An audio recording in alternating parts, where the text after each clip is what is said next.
বলছে আজকে আবার বকরি জবাই করো। তা বকরি জবাই করেছে আবার।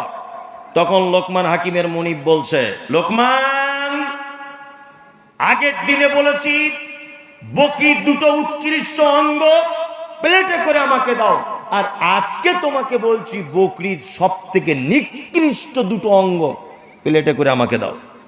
লোকমান হাকিম সেই দিনও নিকৃষ্ট হিসেবে বিবেচনা করলেন জীব আর হৃৎপিণ্ড। তখন মালিক রেগে গিয়ে বলছেন, কি ব্যাপার লোকমান, আগের দিনে বললে ভালো আর আজকে বললে নিকৃষ্ট। তখন লোকমান বলছেন, মালিক শুনুন, পৃথিবীর কোনো মানুষের যদি এই দুটো জিনিস খারাপ হয়ে যায় তাহলে সে খারাপ, কোনো মানুষের যদি এই দুটো জিনিস ভালো থাকে তাহলে সে ভালো। সারা পৃথিবীতে যত বিপর্যয় হয়েছে সব কিছু হয়েছে এই কারণে, জীব আর এই মন, তাই না? হ্যাঁ, আল্লাহ পবিত্র আল কোরআনে কি বলেছেন, অমিনান নাস মান ইয়াকুলু আমান্না বিল্লাহি ওয়া বিল ইয়াউমিল আখির ওয়া মা কুম বিমুমিনিন। এক শ্রেণী মানুষ নবী তারা আপনার কাছে আসে, এসে তারা বলে আমরা আল্লাহকে বিশ্বাস করি, নবী আপনাকেও বিশ্বাস করি, আমরা মুমিন। আল্লাহ তাদের ব্যাপারে সার্টিফিকেট দিচ্ছে না, মা হুম বিমুমিনিন, নবী তারা মুমিন নয়, তারা মুনাফিক। কারণ তাদের এই জায়গাটা খারাপ, এই জায়গাটায় তারা আপনাকে নবী বলে মানছে, কিন্তু ভিতরে ভিতরে আবু জেহেলের সাথে সম্পর্ক। আপনাকে একটা কথা বলে দিই, সারা পৃথিবীতে যত বিপর্যয় মুসলিমদের উপরে হয়েছে, সারা পৃথিবীতে যত দাঙ্গা ফাসাদ, যত সাম্প্রদায়িকতা, যা কিছু সারা পৃথিবীর মাটিতে ঘটেছে, প্রত্যেক সাম্প্রদায়িকতার পিছনে এই দুটো জিনিসের মূল ভূমিকা। প্রমাণ আপনাকে আমি বলি, এই যে ভাই সাহেব বসে আছেন, উনি, ওনার নাম জানি না, কি ভাই নাম? বজলুর রহমান। ফজলুর রহমান। একটা খারাপ কথা ওনাকে দিয়ে উদাহরণটা দিচ্ছি, কিছু মনে করবেন না ভাই আপনি। তা উনি রাস্তা দিয়ে যাচ্ছেন, ভালো করে বুঝবেন, উনি রাস্তা দিয়ে যাচ্ছেন। আমি যদি পিছন দিক দিয়ে বলি আসসালামু আলাইকুম, ভাই ফজলুর রহমান একটু দাঁড়ান, তাহলে উনি ওয়ালাইকুম আসসালাম বলে পিছনে ফিরে একটু তাকাবেন, তাই না? আর আমি যদি কোনো লোককে, এবার ওনাকে বলছি না, অন্য যে কোনো একটা লোককে, তিনি রাস্তা দিয়ে যাচ্ছিলেন, আমি যদি বলি এই শালার বেটা, শালা একটু দাঁড়াতো, ভালো করে বুঝবেন, তা ও কি ঘুরে আমাকে একটা চর মারবে না ডান গালে চুমু খাবে? চর মারবে। যে তুই আমাকে গালাগালি করলি কেন, তুই মমতাজুল ইসলাম, তুই এত দামি লোক, তুই আমায় গাল দিলি কেন? মারবে কি মারবে না? মারবে। তার মানে বোঝা যাচ্ছে আগে ওনাকে সালাম দিয়েছি, ভালোভাবে বলেছি ভাই একটু দাঁড়ান, উনি দাঁড়িয়েছেন। এখন যদি বলে শালা একটু দাঁড়া, ও কিন্তু রেগে আমাকে এক চর মারবে, মারবে না? তার মানে বোঝা যাচ্ছে যত পৃথিবীতে ঝামেলা, ঝগড়া, অশান্তি সব এই জায়গায়। আর দ্বিতীয় এই জায়গায় অন্তরটা, এই অন্তরের ব্যাপারে বলতে গেলে তো এখন 2-3 ঘন্টা বলা লাগবে। সামান্য একটা অন্তরের কথা শুনে নেন। এক, আপনারা জানেন, ইতিহাস যারা জানেন, নবাব সিরাজউদ্দৌলা মুর্শিদাবাদের মানুষ, শুনেছেন না নাম? শুনেছিলেন। ব্রিটিশদের সঙ্গে একটা যুদ্ধ তিনি করেছিলেন নদিয়ার পলাশীর আমবাগানে। যারা ছাত্র বন্ধু আছে তারা জানে।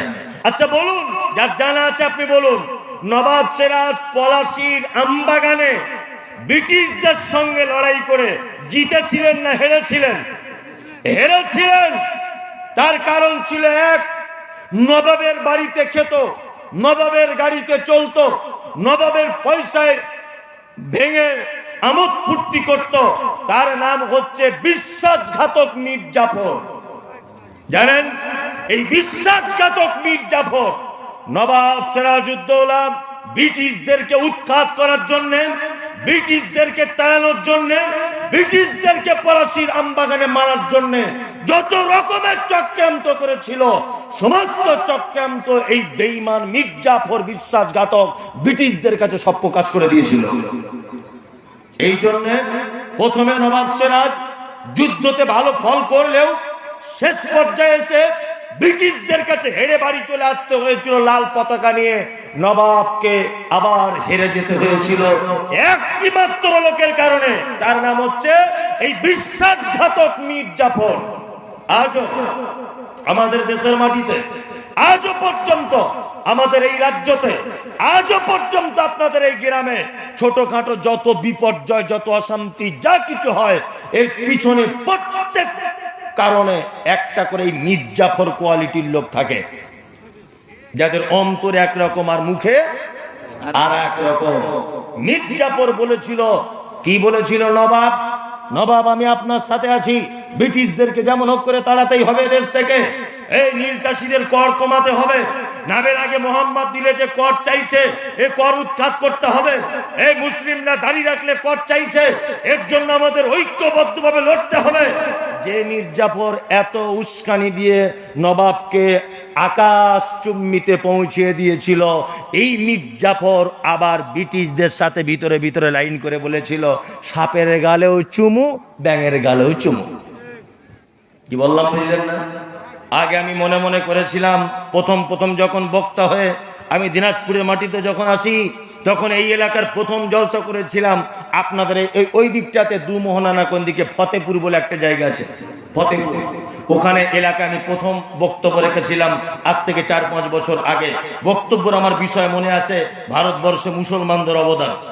সোশ্যাল মিডিয়াতে দেখেছেন, ওয়াকফ সম্পত্তির ব্যাপারে আমার বক্তব্য রাখা আছে, দেখবেন সোশ্যাল মিডিয়াতে বাবরি মসজিদের সত্য ইতিহাস তুলে ধরা আছে।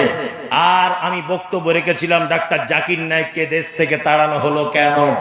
প্রথম ভেবেছিলাম যে ডাক্তার জাকির নায়েককে দেশ থেকে তাড়ানো হয়েছিল মনে হয় সরকারি কোনো চক্রান্তের কারণে, কিন্তু এখন আমি সমস্ত কিছু চিন্তা ভাবনা করে, সমস্ত কিছু গবেষণা করে, সোশ্যাল মিডিয়া বিভিন্ন জায়গা থেকে সঠিক সূত্রে জেনে আমি বুঝতে পেরেছি, ডাক্তার জাকির নায়েককে এই দেশ থেকে তাড়াবার জন্য অমিত শাহর যে অবদান নেই, নরেন্দ্র মোদীর যে অবদান নেই, দিলীপ ঘোষের যে অবদান নেই, সেই অবদান রয়েছে পাঞ্জাবিওয়ালা, টুপিওয়ালা, দাড়িওয়ালা, বড় পাগড়িওয়ালা কিছু নামধারী মুসলমানের, যারা বেদাত মাজারের সঙ্গে যুক্ত, তাবিজ কবজের সঙ্গে যুক্ত।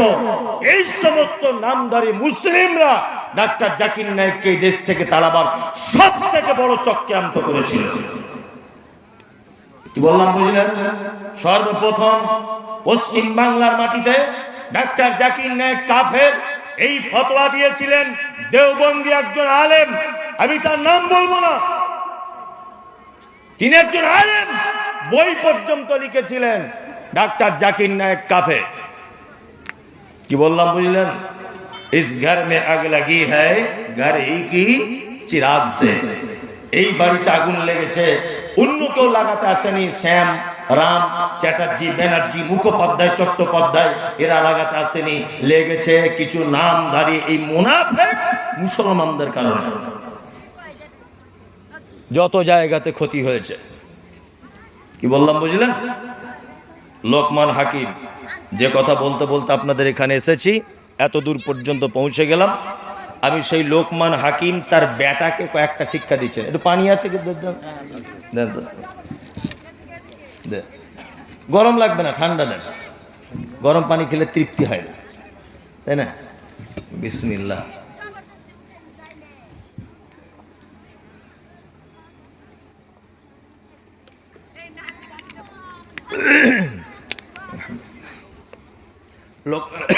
লোকমান হাকিম তার বেটাকে কয়েকটা শিক্ষা দিয়েছেন। আমি কি সেই শিক্ষাগুলো আপনাদেরকে বলবো? আপনারা বাড়িতে গিয়ে আপনার স্ত্রী, আপনার বেটা বেটিকে এই কথাগুলি বলে দেবেন ইনশাল্লাহ।